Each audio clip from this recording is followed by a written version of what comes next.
everyone, this is Miss Malini, and this is a conversation I have been waiting to have for a long time. Today my guest is Ashi Dua. Hi Ashi. Thanks, Malini. I'm so privileged to finally be here you've been part of the entire journey through, and I'm so happy to finally be sitting here being interviewed by I'm so you. excited, and the thing is, I think that I'm really excited to talk to you about your journey personally, and all the things you've done and the projects you've worked on.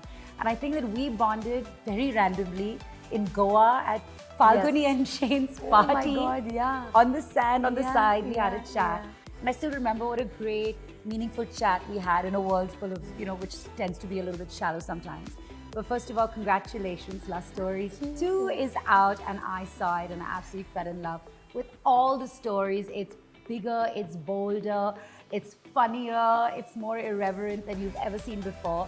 But I want to go a little bit back in time, because I remember before I even met you, I had seen Bombay Talkies. So do you want to tell everyone a little bit about what Bombay Talkies was? Bombay Talkies was in 2014. That's the year, 2013. That's the year Indian cinema completed its 100 years. Yeah. And it was a film to celebrate that. And we had 4 of the most incredible directors direct these 4 films about their love for Indian cinema. And I remember you were one of the first who saw the film. Yeah. And I didn't know you at that time, and I knew MissMalini, but I didn't know you personally. And I remember you gave the most beautiful review, and not the fact that you gave us 5 stars. What you wrote about the film was so lovely, and I got so excited, and I called all my directors and I said, somebody actually gave us 5 stars, and this is what she had to say. And sometimes you read a review and you just know it was genuine, and somebody actually felt what you were trying to say. And I felt like that, and then you've been part of the entire thing. I loved, and the thing is, because typically you're not supposed to give anything 5 stars, but I couldn't find a flaw in it from the perspective of how each of the stories touched me. And if you haven't seen Bombay Talkies yet, where can people go watch that? By the way, Hotstar. Go watch it on Hotstar, because it's something that you will love, especially if you love cinema, and you will resonate with all the stories. And I think what's amazing about Bombay Talkies is, before OTT really became such a big piece of our lives, you started this short format, anthology sort of format of telling stories, taking 4 directors, putting them together. And it was so nice, because now it's such a common thing to do this bite-sized, one episodic viewing. And then Love Stories cut to. So how did you make that leap from Bombay Talkies to Love Stories? So, after Bombay Talkies, we wanted to do something again in the same space, all the 4 directors. And we thought of this theme, and actually the name Lust has been given by Karan. Really? Because he's a marketing genius. Yeah. And he's the one who came up with the name. And the directors came up with these stories about the theme of lust, and we able to say something. Even then, when Lust Stories came out in 2018, the OTT industry was still just about getting there. I think there was Sacred Games, and there was one other thing, and then was Lust Stories. And we didn't expect to get the kind of love we got. Yeah. And everybody was on the edge about how it's going to go, and then it did so well, and we got nominated for the Emmys. And it just, even today when I meet so many people, they're like, oh, we love Love Stories, and we love this one, and we love that one. So it was really special. But I think it's incredible. What a journey. And I think, in fact, in Bombay Talkies, Karan's film kind of would have fit in the first, circa, origin version of Love Stories in a sense, because it really unpacked again themes in a way that you don't. Recently, Amit, in an interview, it was just actually 2 days ago, we were doing an interview, and everybody asked Amit, how did she think of you for Love Story? Because you've done Badhaiyo. So he's like, in another world, Badhaiyo is actually a love story. Wow. So, I don't know, you've seen it with Neena Gupta. Yeah. And he was like, that could be a love story too. That's true. It's really about perspective, right? Yeah. What is lust to you, and what you want to say, and what you want to put out there. So first, let's talk about Love Stories 2, and then we're going to go a little bit back in time on your journey. So I watched it, and again, it's 4 unique stories. Why don't you tell us a little bit about how you even put together an anthology like this, and put it, because it's you watch it in one go as one film. It's not even that there are 4 different episodes.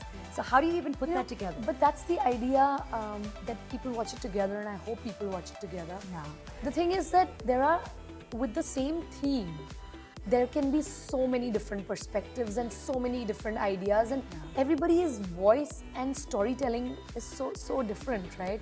So it's like in school, you drop one subject and everybody can come up with so many different ways to be able to tell it. And I think that's what happened here. And because you've seen the film and now the film is out, It it's just like trying to talk about women from all walks of life, from all stratas, from with somebody is talking about sexual compatibility, someone is talking about just the class system, like Konkana's story, where it's I mean, we don't even think about it, right? Like these people live in one room with like their entire family. They don't have with, like, room to have an they don't even intimate have room relationship, to have an intimate relationship.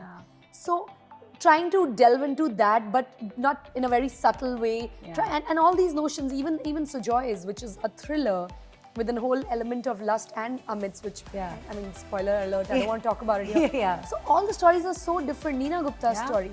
So it is, all of them just took their idea and made it their own and came up with stories that they wanted to tell. And that is what is really beautiful about this. Do you think that the directors, especially Indian directors, are able to tell these much bolder stories because it's OTT, do you feel? I mean, it definitely empowers you. It enables you. But it is not as simple. I mean, that environment that we are all in, we are all aware of that. And you do not want to hurt anyone. You do not want to offend anyone. But you yet want to be able to say something in a way that feels real without offending people. And that is what we try and do. The idea is never to offend anyone or to hurt anybody's sentiments. It's just this is what we want to say, and end of the day, it's fiction, right? It's fiction, but it's also based on so much authenticity. I think what I loved about all the stories yesterday, I almost felt like sometimes I'm like, oh my God, I can't believe that this is on the screen, that we're talking about this, but it's so relatable because there, again, no spoilers, but there are situations that probably we have come across in our lives if you look at Konkana's story. Or our friends have told us about and how we react. And I kind of love that Konkana's the voice on the phone in the story as well, which I loved. And it was so great to see her sort of just so exuberant and around the room yesterday. And Neena Gupta doing such an excellent job of breaking the age barrier by playing a grandmother on screen after having, what she's done with Masaba. So it's just incredible to see. But I always get a chance to interview so many actors. I'm so curious to know about your journey. I think you started off as an intern at NDTV? Or so, how have you I'm made not your from journey? Bombay. Yeah. I'm from this town called Bareilly in UP, which is now really famous because PC's from there, Priyanka's from there. I was born there, and then I grew up in a boarding school in Nainital. So I pretty much spent my life on a hill. And the city life was just something we would like just touch and go. Like I'd never really lived a city life. So my first go with the city life was in Delhi when I did college there. And one of the first summer internships was at NDTV under Barkha Dutt and Rajdeep Sardesai on Big Fight and We the People. And we were one of those interns who had to just go to colleges and get crowds for like people to like intelligent people to sit at the We the People, the studios. That's what we really did. I did that for some time. And then I was very curious. I mean, I was so confused, like you are at that age. Do I want to be a journalist? Do I want to be an archaeologist? Because I was studying history. Me too. And then I went through all of that. And then, I mean, it's a really funny story. I should totally tell you. There was an airline called Air Deccan. That had just launched around the same time we were in college. And they came up with this ad saying, Delhi to Bombay flights for 500 rupees. And I remember I was just kind of getting done with college and I was like, I should go to Bombay. It's a 500 rupee ticket. And what's the worst? It's a 500 rupee ticket. I'm going to go and come back. And then I convinced a friend of mine to do that with me. And we both took that flight and we came to Bombay. And we literally never went back. Are you serious? We literally never went back. I fell in love with the city. And I was just like, oh my God. Because out of all the places I had lived at least, this felt the most liberating as a woman, And I was just like, oh my God, I love this city and I just love the vibe. And people take you as you are in the city, mostly, right? Because sometimes in that part of the world, people will ask you, so what does your father do? What does your husband do? What does your, whatever do? Here, nobody cares. Nobody wants to know. It's mostly about what do you do and what do you want to do? Who are you? Who are you and what do you want to do? Story because it's similarly for me. I moved here 23 years ago to visit a friend and never went back. And I think, and I think it's so important to say in a world where we talk about, it's so hard and you have to have connections, and we talk about nepotism. These are the true Bombay dreaming stories, just like you unpacked in Bombay Talkies. Of course, I had like really tough times, and I would sit on these local trains, and every time coming and going, I would have my meltdowns and I would cry. And all of that happened, but it is so worth it and so Yeah. gratifying at the end of the day, because it kind of, I mean, at least this city gave me so much and it made me who I am. Yeah. You know, whether, I mean, I could sleep on a rock today. you Today, know, yeah, so that's the thing, is you lived you're in Bombay, hardwired. And you even can because live- I went to a boarding school, you're anyway hardwired. You survive on all the Maggie in Yeah, the world. yeah, and you're- yeah. But how did you make that leap into a world that is considered so difficult to break into, especially on the filmmaking side, you know? And, you know, I would love for people to know, especially all the people who watch, you know, who aspire to be like you and say, I want to make stories like this. I want to tell these love stories and love stories. So what was that journey like?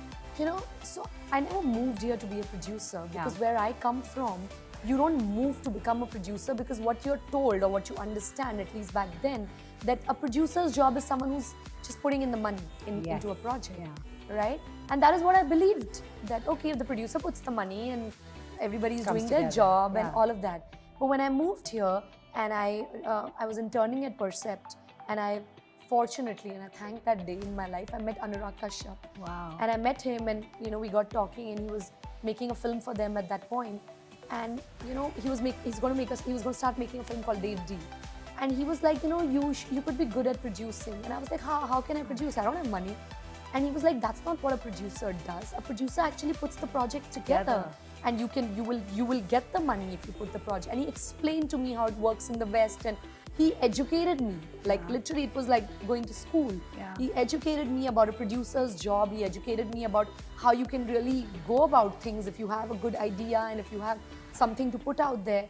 And that really inspired me. And when I started working, I realized, yeah, maybe I could be a good producer. You know? And that's when it began for me. So that idea of you could do it he made me realize I could do it. And I'm very grateful and very thankful that I met him and he came into my life to make me realize that.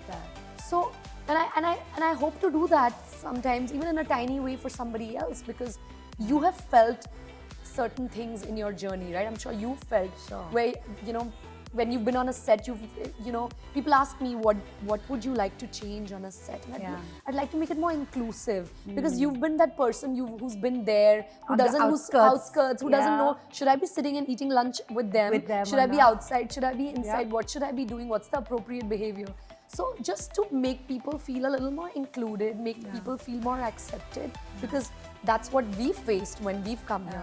And that's what I really aspire to do for those people. I love that. In fact, today, this is the second time someone's talked about Anurag Kashyap today, because I was speaking with Kubra earlier and she told me about amazing. You know, her journey. I mean, I think if there was a school like of filmmaking or learning anything about films, he doesn't even know how many people he's done this for. And I know so many people. There are so many directors out there who have done so well today.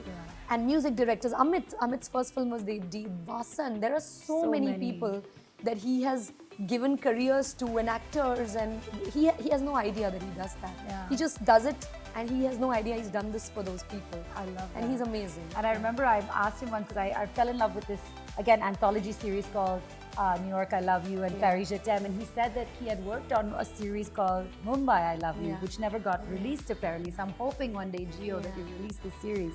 Okay, so I have to ask you this, because this is the big question everyone gets, and they only see, they see the big stars, they know the big directors, they know the producers.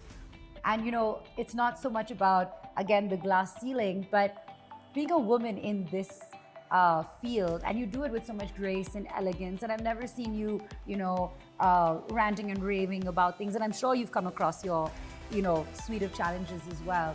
What is your advice to other women who want to be sitting where you are today, where, you know, everyone wants to be the actor, everyone wants to be the director? How many people aspire to be being producers or feel that, is this even something I can handle? You know, I, as you said, faced many challenges and still do, and I'm sure I'm going to continue. And I'm ready for it, because this is the process. This is what filmmaking is. So there are challenges, there have been tough times, and there have been times where I felt like I don't even want to do this.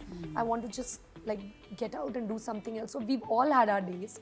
But the only thing that keeps you going, and at least that kept me going, is the final product is so gratifying. When you finally see that film, when you see that ad, when you see that piece of content that you put out there, and it gets love, it's just everything that you went through putting that out there just seems worth it. So the advice I would have for anyone, and I'm not sure if I'm in the position to give that advice, is just, if you have something good that you want to put out there, just put it out there. Find a way.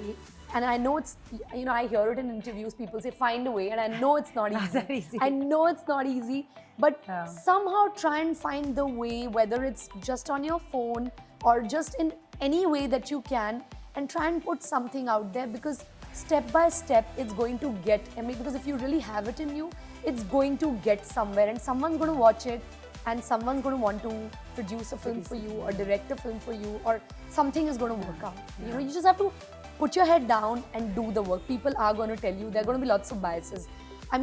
Fortunately, I did not face a gender bias so much. Yeah. Maybe I faced an age bias because I was very young when I started. Yeah. And everybody would be like, what do you even know? Yeah. Like, what do you even know? You've not done anything. I still get to hear that. Yeah. What do you even know? You've not made a very mainstream film. You don't know how it works. I get to hear that from a lot of people, even in my own circles. So, and my only thing is, okay, it's something I try to remember, keep it at the back of my head.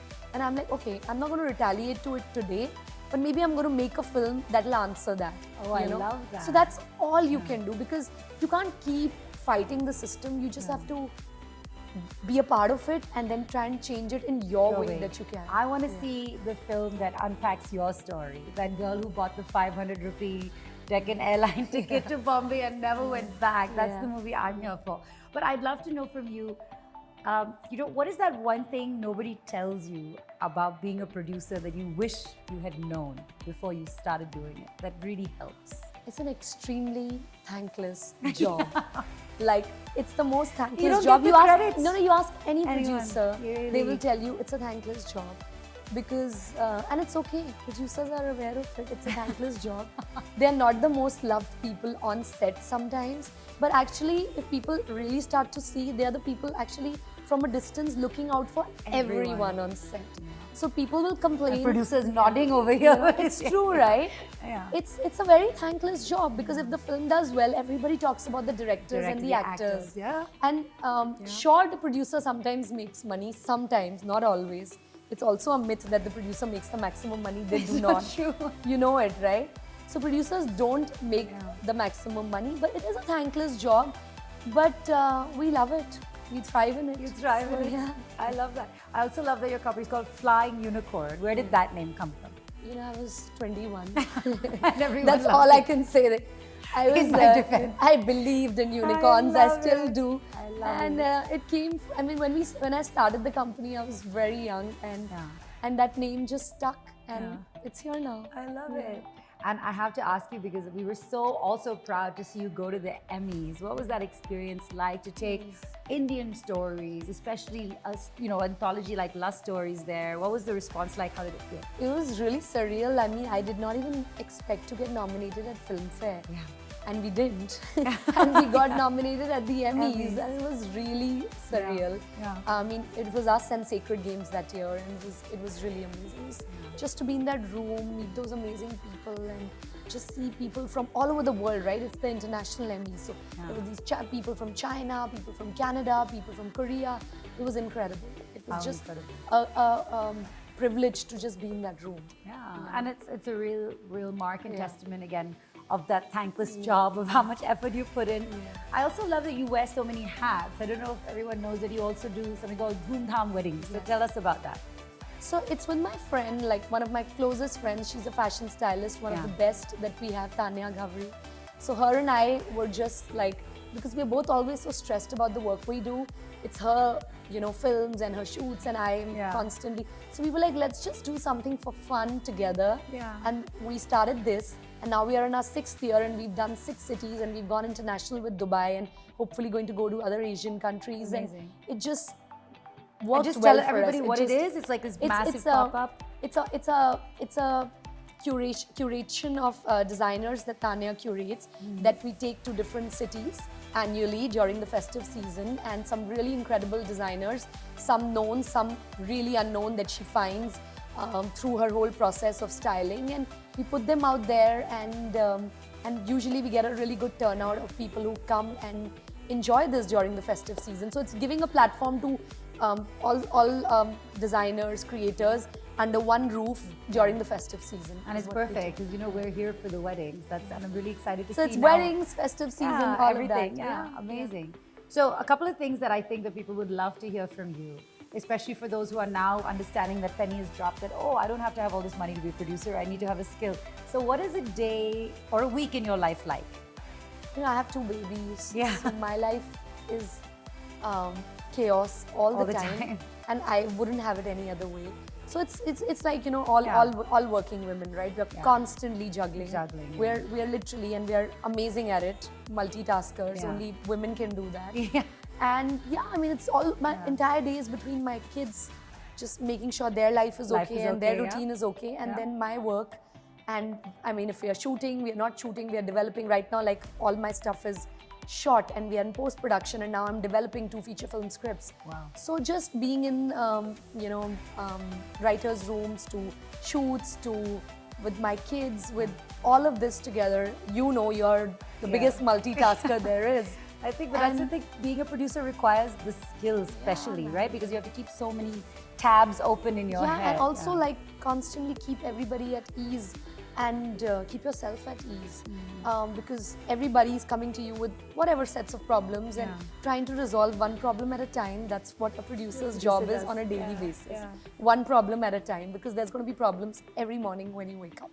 So and I think it's also interesting how the world of cinema has shifted from a time where the reviews would come out in the newspaper from the critics, and now it's almost instantaneous. So how does that feel, and how do you feel about the response to Last Stories 2? I mean, congratulations. I absolutely loved it. You know, it is like, you know, you love your babies, right? No matter what. But when the world sees it, and then you start hearing, okay, and you know what happens with an anthology sometimes, at some point I'm like, okay, because everybody comes out of it and they almost feel like they're bound to tell you, oh, I like this one, I didn't like this one, I like this one. Because they compare it. Because they're constantly comparing, right? Because they're 4 different stories. So that's what you hear, and then you hear different perspectives. And mostly I've got love on all the anthologies that we've made, and on Lust 2 as well. And the idea is that people watch it, and there is going to be favorites, which is okay. We will walk out, and like I said, it's a buffet. You're not going to like everything that's displayed. So as long as you like something, it's fine. And overall, if you just like the essence of what we've put out, and I think we win. I also love that there was so much industry love in the room. I was at the premiere, and it was amazing because there weren't enough seats because so many people had turned up. So literally people were sitting in the aisle. I had to go tell my friends, all of them, guys, please sit on the floor. And then, and my own husband, he's sending me a message. I am not, all your screenings, you make me sit on the floor. So I had to go and tell all my friends to sit on the floor, because we wanted all the senior people to get a seat. So it was nice. You know, it's always good to be packed than not have anybody show up. So no complaints there. But yeah, it was nice. I love that. All the actors invited their friends, and everybody turned out, so it was very sweet. I think everybody's also hoping one day to be part of your narrative and be in these. Tell us a little bit about ghost stories. I love that you have all these different sort of themed analogies, like they're anthologies. Yeah, I mean, we tried our hand at horror, and Ghost Stories is also on Netflix. So yeah, I mean, I don't think Ghost Stories got as much love as Lust Stories did, and hence we're doing Lust Stories too.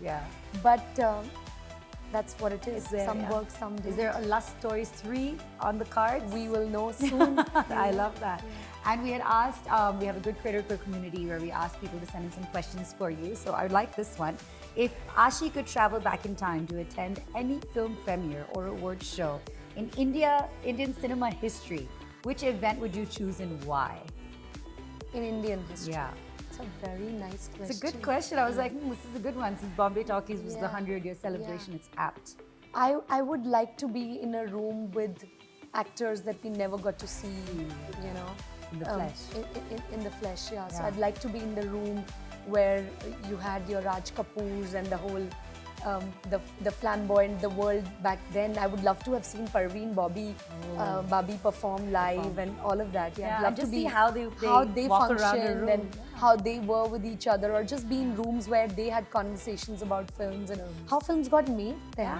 You know, now with everything that we have, like digital cameras, everything is there, right? Like you can take like 100 shots of the same thing. There they were all like, they had to save their reels, so still they got it so correct sometimes. And I'd love to be in that era and just see Sharmila Tagore and those Yeah. Rishikesh Mukherjee films and all of that. Incredible. That's true. And like now, I mean, you can now do everything on ChatGPT. You can start making movies like that. It's crazy. Yeah, it's scary. Okay, if you could have any one celebrity guest star on Lust Stories 3, who would it be and why? Shah Rukh Khan. Yeah, I love that. You just have to have him stand there Yeah, with his shirt like, off. he'll One just, episode, like, yeah. one film made. Shah Rukh, for sure.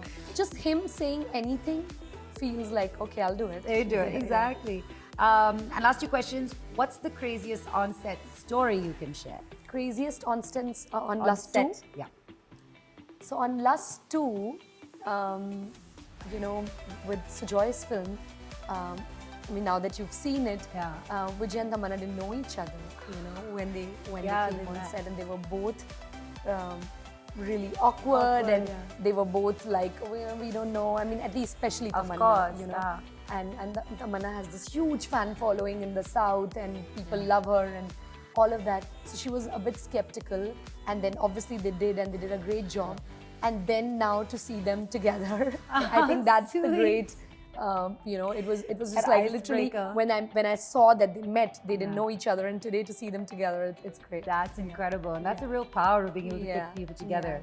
And finally, what's the most surprising or unexpected thing you've learned during your years of producing films and television? That nobody knows anything. Really? It's true, because you can think, and I'm not talking Yeah. about my films, I'm just generally when we Generally. attend screenings, and you can think you watched the worst film and walk out, and then that will be does like super the well. best film of the year, or the film that will get them, you know, the maximum money that the producers earn. So you don't know what's going to happen, and there is no format or technique, like just because this worked, this is going to work, or just because these sort of films are working, these sort of films will continue to work. No, I think like there is no, you have to just do what you want to do, and you have to do it authentically and honestly, and then just leave it out there, and then whatever has to happen will happen. I love that. It has been such a pleasure speaking with you, Ashi. More power and success to you. I'm so glad I was the first one to recognize the magic of this anthology with Bombay Talkies, and you've just taken it up and beyond. So now, please, first of all, go watch Bombay Talkies on Hotstar and go read my review, because you'll understand why I feel so strongly about it.